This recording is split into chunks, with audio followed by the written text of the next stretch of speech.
Mon mari m'a dit que notre fille était morte à l'hôpital.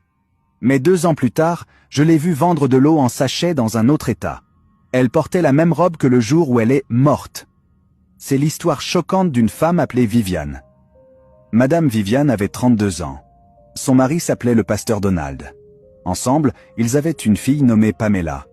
Tout le monde croyait que Pamela était morte à l'hôpital, sur son lit de malade. Mais récemment, après que sa mère, Madame Viviane, soit revenue d'un mariage auquel elle avait assisté dans un autre état, tout a changé. J'ai vu Pamela aujourd'hui, ma fille décédée, sur le chemin du retour du mariage de Chick, murmura-t-elle à sa meilleure amie le jour même de son retour. C'est impossible, Viviane. Tu es sûre que c'était Pamela? Elle vendait de l'eau en sachet? Demanda Angela, les yeux remplis de surprise.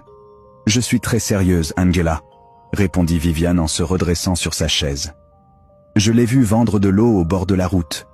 Elle portait la même robe qu'elle avait le jour où mon mari l'a emmenée à l'hôpital, raconta-t-elle en essayant de retenir ses larmes. J'ai essayé de l'appeler, j'ai crié son nom, j'ai couru vers elle, mais au moment où nos regards se sont croisés, j'ai vu comme des larmes couler sur son visage. Puis soudain, elle a disparu. Elle s'est enfuie. En parlant, on voyait que Viviane faisait tout pour ne pas pleurer, mais ses yeux la trahissaient.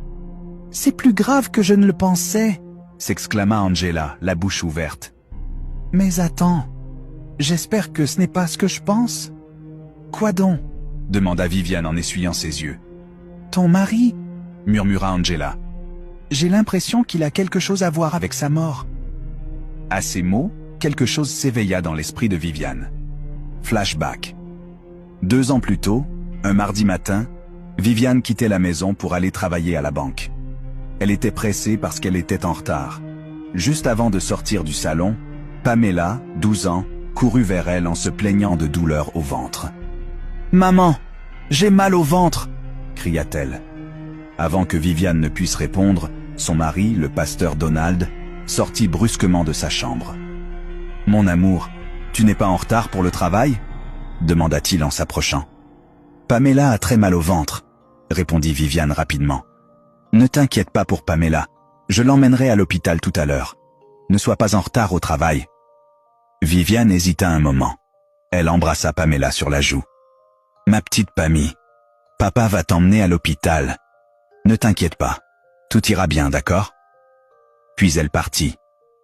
Si seulement elle avait su que c'était la dernière fois qu'elle verrait sa fille. Plus tard dans l'après-midi, alors qu'elle était au travail, Viviane reçut un appel de son mari.